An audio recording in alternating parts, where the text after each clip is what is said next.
तो हम बात कर रहे थे प्रीवियस लेक्चर में ह्यूमन रेस्पिरेटरी सिस्टम के बारे में। तो अब इसमें मैंने डायग्राम में प्रीवियस लेक्चर में मैंने समझाया कि ट्रैकिया नसल पैसेज के थ्रू एयर इनटेक होता है, फिर उसके बाद वो पास होता है ट्रैकिया, और ट्रैकिया में ही प्रेजेंट रहता है रिंग्स ऑफ कार्टिलेज, जिसकी वजह से जो ऑक्सीजन है और जो कार्बन डाइऑक्साइड है वो एक दूसरे से मर्ज नहीं होते हैं, कोलैप्स नहीं होते, टकराते नहीं हैं। तो इसका ये काम है रिंग्स ऑफ कार्टिलेज का। फिर इसके बाद ऑक्सीजन लंग्स में जाता है, लंग्स में ब्रोंकाई में जाता है, ब्रोंकाई से ब्रोंक्यूल्स जाता है, उसके बाद एल्वियुलर सैक में जाता है, और उसके बाद ब्लड वेसल में या फिर कैपिलरी जो नर्व्स होते हैं उसमें ऑक्सीजन जो हमारा रहता है वो एब्जॉर्ब हो जाता है और डिफरेंट सेल्स में जाता है। अब हम बुक में आते हैं। Within the lungs the passage divided into smaller and smaller tubes which finally terminated in a balloon like structure which are called alveoli, singular एल्विलियस।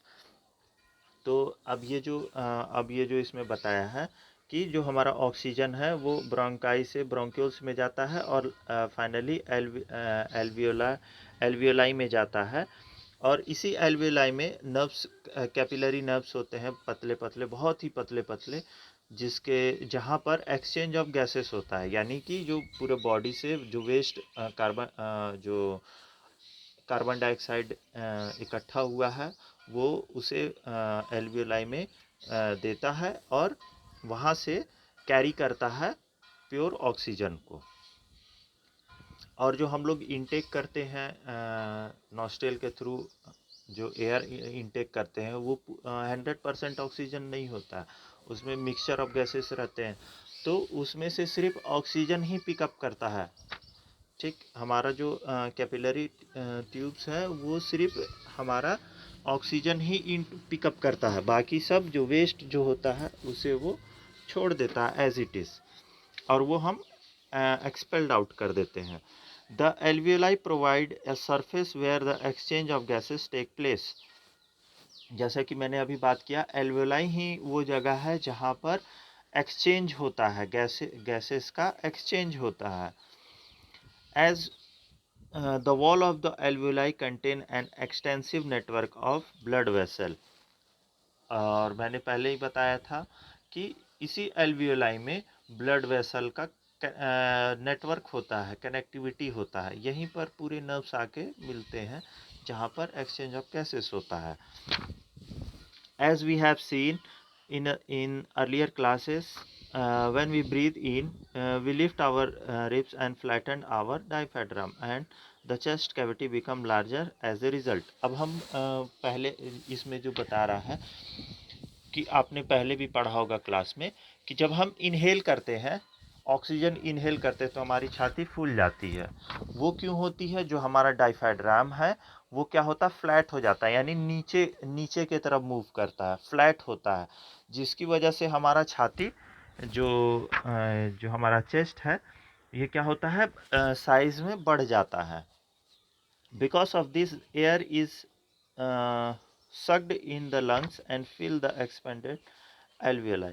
अब इसी की वजह से, इसी डायफ्राम की वजह से क्या होता है, जब डायफ्राम फ्लैट होता है तो क्या होता है, जो हमारा ऑक्सीजन हमने लिया है वो एल्वियोलाई तक पहुंचता है और एक्सचेंज होता है, वहाँ पर वो हर एक एल्वियोलाई तक पहुंच जाता है।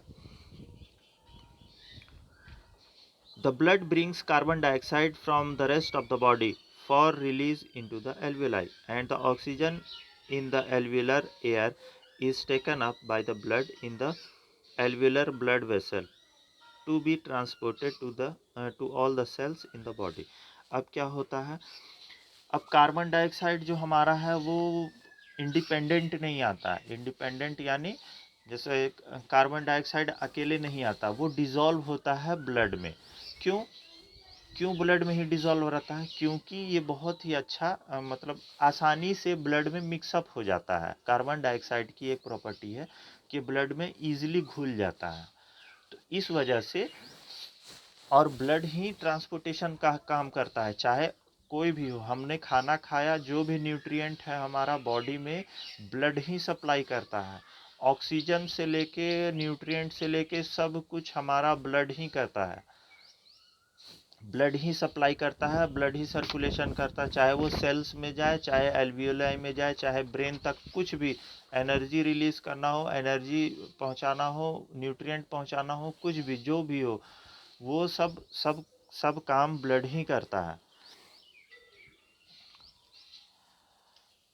The oxygen and the oxygen in the alveolar is taken up by the, अब ये जो ऑक्सीजन कार्बन डाइऑक्साइड ये क्या किया, एल्वियोलर सैक में छोड़ दिया, और साथ ही साथ क्या किया, जब छोड़ा तो वो खाली हो गया। ब्लड का काम सिर्फ ऐसा नहीं कि सिर्फ ऑक्सीजन कार्बन डाइऑक्साइड छोड़ दे बाहर और वापस चला जाए, नहीं, जब वो छोड़ रहा है तो साथ ही साथ जो ऑक्सीजन आया हुआ है, जो हमने ऑक्सीजन इनटेक किया है, उसे वो पकड़कर फिर वो डिफरेंट सेल्स में ले जाता है, टिश्यू में ले जाता है, ऑर्गन जहाँ भी यूज़ हो, जहाँ भी ऑक्सीजन की कमी है वहाँ तक वो पहुँचाता है।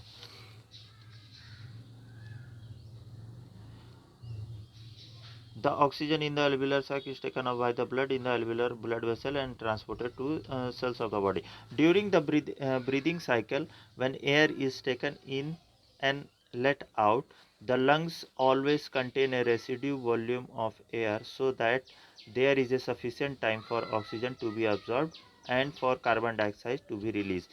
अब देखिए इसमें बोल रहा है जब भी ब्रीदिंग साइकिल होता है तो कुछ न कुछ जो अमाउंट रहता है ऑक्सीजन का, वो कुछ रेसिड्यू बच ही जाता है, यानी थोड़ा बहुत बच ही जाता है, ताकि जैसे हमने एक्सहेल करते हैं तो वहाँ पर कुछ सेकंड का हम लोग पॉज लेते हैं, फिर उसके बाद इनहेल करते हैं।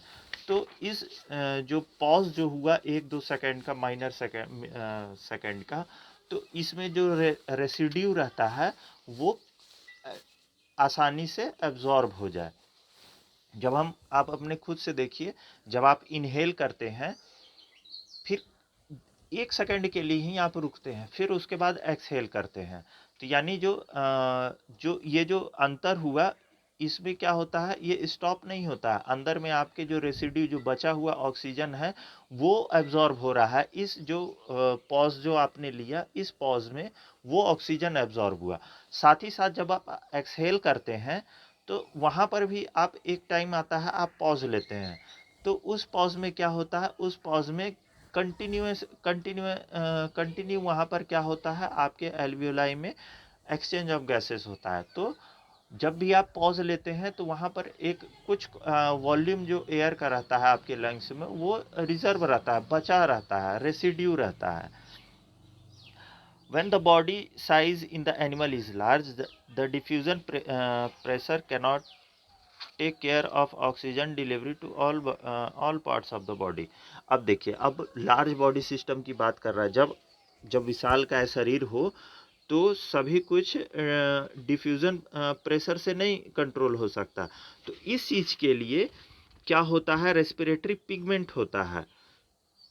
अब रेस्पिरेटरी पिगमेंट का काम रहता है कि बड़े बॉडी में क्या करे, ऑक्सीजन सप्लाई करे। जैसे हमारे शरीर में जो रेस्पिरेटरी पिगमेंट है, उसे हम नॉर्मली भाषा में हेमोग्लोबिन बोलते हैं। हेमोग्लोबिन का काम है ऑक्सीजन पहुंचाना। एक पर्टिकुलर सेल्स हैं जो कि आरबीसी में प्रेजेंट रहते हैं। आरबीसी का मतलब हुआ रेड ब्लड कॉर्पसल, डब्ल्यूबीसी का वाइट ब्लड कॉर्पसल। तो जो आरबीसी में आरबीसी रेड कलर भी इसी वजह से होती है क्योंकि due to the presence of haemoglobin. Haemoglobin यानी हेम का मतलब होता है, जब आप केमिस्ट्री में पढ़ेंगे, हीम का मतलब होता है आयरन। तो due to the presence of iron in the blood is red in colour. तो इस जो हेमोग्लोबिन है, इसका काम है ऑक्सीजन को इधर से उधर सप्लाई करना। लार्जर एनिमल में, जैसे हमारे बॉडी में रहता है, a respiratory pigment take up oxygen from the air in the lungs and carry it to the tissue where it is deficient in oxygen before releasing it। अब ये haemoglobin जहाँ भी डिफिशियंट होता है हमारा ऑक्सीजन, जहाँ भी हमारे टिश्यू में, सेल में डिफिशियंट यानी कमी होती है, वहाँ पर क्या करता है, ऑक्सीजन का सप्लाई करता है। In human being, the respiratory pigment is hemoglobin, which has a very high affinity for oxygen. अब एफिनिटी क्या होता है? एफिनिटी का मतलब ऑक्सीजन कितनी अच्छी तरीके से कि वो कैरी कर सकता है, यानी डिजॉल्व अपने अंदर डिजॉल्व करके कैरी कर सकता है। तो हेमोग्लोबिन के अंदर बहुत ही ज़्यादा कैपेसिटी रहता है ताकि वो अपने अंदर ऑक्सीजन को कैरी कर सके। This pigment is present in the red blood corpuscles, और ये रेड ब्लड कॉर्पसेल में रहता है। ये मैंने अभी कुछ देर पहले बताया आपको। Carbon dioxide is more soluble in water than oxygen. अब क्या होता है? अब ये बोल रहा है कि कार्बन डाइऑक्साइड बहुत ही अच्छा बहुत ही इजीली सोल्यूबल हो सकता है पानी में, जबकि ऑक्सीजन सोल्यूबल नहीं हो सकता, and hence is mostly transported in the dissolve form in our body. और इसी कारण से कार्बन डाइऑक्साइड हमारे ब्लड, और ब्लड में हम जानते हैं कि 70% जो हमारा बॉडी है वो फ्लूइड है, फ्लूइड यानी वाटर है। तो और इस वाटर में कार्बन डाइऑक्साइड डिजॉल्व हो सकता है। तो हमारा जो कार्बन डाइऑक्साइड है जो हम एक्सपेल्ड आउट करते हैं, हमारे बॉडी से हम बाहर निकालते हैं, ये क्या होते हैं? ब्लड में इजीली डिजॉल्व हो जाते हैं, और इसी कारण से ब्लड से ही मतलब सर्कुलेशन होता है हमारे बॉडी में। ये ऑक्सीजन कैरी कैरी करता है एल्वियोलाई से, और अब ये जो कैरी करता है, ये एक पर्टिकुलर जो सेल्स है हमारा हेमोग्लोबिन, वो ऑक्सीजन कैरी करता है। साथ ही जो अदर जो सब्सटेंस है प्रेजेंट है जो ब्लड में, वो क्या कंटेन करते हैं? Carbon dioxide. तो इसी तरह आपका रेस्पिरेशन इन ह्यूमन बींग खत्म होता है। साथ ही साथ यहाँ पर कुछ क्वेश्चन दिए हुए हैं।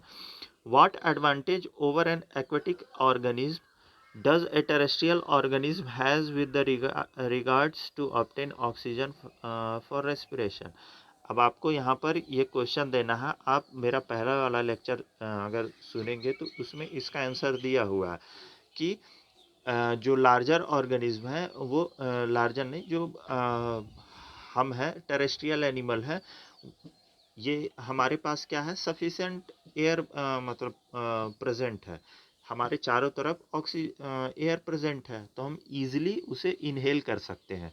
बट जब हम कंपेयर करते हैं एक्वेटिक एनिमल में, तो एक्वेटिक एनिमल क्या कहाँ से ऑक्सीजन लेते हैं? वाटर से, और वाटर में ऑक्सीजन कम डिजॉल्व होता है, तो इसकी वजह से उनमें दिक्कत होता है, उनको दिक्कत होता है सांस लेने में। That's why they breathe fast. इसी वजह से वो जल्दी जल्दी सांस लेते हैं, और हम नॉर्मली धीमे धीमे सांस लेते हैं, क्योंकि abundant of air is present around us. बहुत सारे अमाउंट में हम एयर प्रेजेंट है, तो हम आराम से सांस ले सकते हैं। तो पहले का मैंने हिंट दे दिया है, आपको बनाकर लिखना है। Second one is what are the different way in which glucose is oxidized to produce energy in various organisms। अब आपको बताना है कि जो ग्लूकोज है वो कितने तरीके से ऑक्सीडाइज हो सकता है, यानी टूट सकता है। तो मैंने पहले लेक्चर में आपको बताया था कि साइटोप्लाज्म में क्या होता है? ग्लूकोज ग्लूकोज जो कि 6 कार्बन मॉलिक्यूल है, वो टूटता है पायरुवेट में। पायरुवेट 3 कार्बन मॉलिक्यूल्स है, साथ ही साथ एनर्जी रिलीज होता है। अब इसके बाद 3 पाथवे होता है। पहला है absence of oxygen, second is lack of oxygen, और तीसरा presence of oxygen. Absence of oxygen यानी पूरी तरीके से बिना ऑक्सीजन के, बिना ऑक्सीजन के उपस्थिति में इसका यूटिलाइज होना, जिससे इथेनॉल, कार्बन डाइऑक्साइड और एनर्जी रिलीज होता है। Second one is lack of oxygen, यानी ऑक्सीजन प्रेजेंट रहेगा पर बहुत ही कम मात्रा में, जो हमारे मसल्स में होता है, जिसकी वजह से हमें क्रैम्प पड़ता है। आप अचानक एक्सरसाइज शुरू करते हैं तो क्रैम्प पड़ता है, आपके मसल्स में दर्द होता है, पेन होता है, due to presence of lactic acid, production of lactic acid. आपके मसल्स में लैक्टिक एसिड का प्रोडक्शन होता है, जिसकी वजह से क्रैम्प पड़ता है। तीसरा प्रेजेंस ऑफ ऑक्सीजन, जो ऑक्सीजन के प्रेजेंस में एनर्जी रिलीज होता है, सिंथेसाइज होता है। ये हमारे सेल्स में कहाँ होता है? Mitochondria, power house of the cell. Mitochondria में ऑक्सीजन के प्रेजेंस में होता है, जिसकी वजह से कार्बन डाइऑक्साइड, वाटर और एनर्जी निकलता है। तो मैंने हिंट सेकंड वाले का दे दिया। Third one is how is oxygen and carbon dioxide transported in human being. अब तीसरा सवाल पूछ रहा कार्बन डाइऑक्साइड और ऑक्सीजन ह्यूमन बीइंग में कैसे ट्रांसपोर्टेड होता है। तो देखिए दोनों एक कॉमन सा आंसर है कि ब्लड के थ्रू होता है। आप इतने पे भी सम अप कर सकते हैं, पर आप क्लास 10th में तो आपको एक्सप्लेन करना ज़रूरी है। आप इसमें एक्सप्लेन कर सकते हैं कि एक क्या होता है, रेस्पिरेटरी पिगमेंट प्रेजेंट रहता है, ठीक, ब्लड में, जिसे हम हेमोग्लोबिन करते हैं, जिसका काम है ऑक्सीजन को कैरी करना। साथ ही साथ जो कार्बन डाइऑक्साइड है वो क्या होते हैं, ज़्यादा सॉल्युबल होते हैं वाटर में, तो जिसकी वजह से वो इजीली डिज़ोल्व हो जाते हैं हमारे ब्लड में। और ये ट्रांसपोर्टेड जो हमारे सेल से जो रेसिड्यू होता है, वो हमारे सेल से रेसिड्यू जो निकलता है, यानी कि कार्बन डाइऑक्साइड, आप ये तीनों आप देख सकते हैं, इसमें एग्जांपल दे सकते हैं कि जो भी हमारा जो पाथवे है, पहला absence of oxygen, lack of oxygen और प्रेजेंस ऑफ ऑक्सीजन, इसमें आप तीनों में देखेंगे तो लैक्टिक एसिड और कार्बन डाइऑक्साइड निकल ही, सेकंड वन आप देखेंगे तो इसमें बस कार्बन डाइऑक्साइड नहीं निकल रहा, बाकी दोनों में एब्सेंस ऑफ ऑक्सीजन और प्रेजेंस ऑफ ऑक्सीजन में आप देख सकते हैं कि दोनों में कार्बन डाइऑक्साइड निकल रहा है। और ये कार्बन डाइऑक्साइड ब्लड में डिसॉल्व हो जाता है, और ये ब्लड कहाँ पर आता है, एल्वियोलाई में आता है। और एल्वियोलाई से क्या होता है, एल्वियोलाई से वो ब्रोंक्यूल्स में जाता है, ब्रोंक्यूल से ब्रोंकाई में जाता है, फिर ट्रैकिया होते हुए, नॉस्ट्रिल से होते हुए ये बाहर निकल जाता है। और इसी का वाइस वर्सा यानी उल्टा कर देंगे तो जो हम एटमॉस्फेरिक ऑक्सीजन लेते हैं, फिर ऑक्सीजन हमारे नॉस्ट्रिल से होते हुए कहाँ तक जाता है, ट्रैकिया से होते हुए लंग्स में घुसता है, लंग्स में ब्रोंकाई, ब्रोंक्यूल्स, फिर एल्वियोलाई में आता है, और इसके बाद ये कैपिलरी नर्व्स में घुसता है। कैपिलरी नर्व्स में जो ब्लड प्रेजेंट है उसमें प्रेजेंट रहता है हेमोग्लोबिन, और haemoglobin each and every cell या फिर टिश्यू जहाँ भी ऑक्सीजन की कमी है वहाँ तक पहुँचाता है। तो ये हो गया आंसर इसका। लास्ट क्वेश्चन है how are the lungs design in human being to maximise the air for exchange of gases. अब इसका मतलब क्वेश्चन में पूछा जा रहा है कि हमारा लंग्स किस तरह डिजाइन हुआ है, किस तरह से बना है, ताकि ज़्यादा से ज़्यादा हम ऑक्सीजन ले सकें और ज़्यादा से ज़्यादा ये जगह छेक सके। तो हम बता सकते हैं कि हमारे पूरे बॉडी में ऑलमोस्ट सबसे बड़ा ऑर्गन हमारा लंग्स ही है। और इसमें क्या होते हैं, डिफरेंट पार्ट्स प्रेजेंट रहते हैं, जो कि ब्रोंकाई हो गया, ब्रोंक्यूल्स हो गया।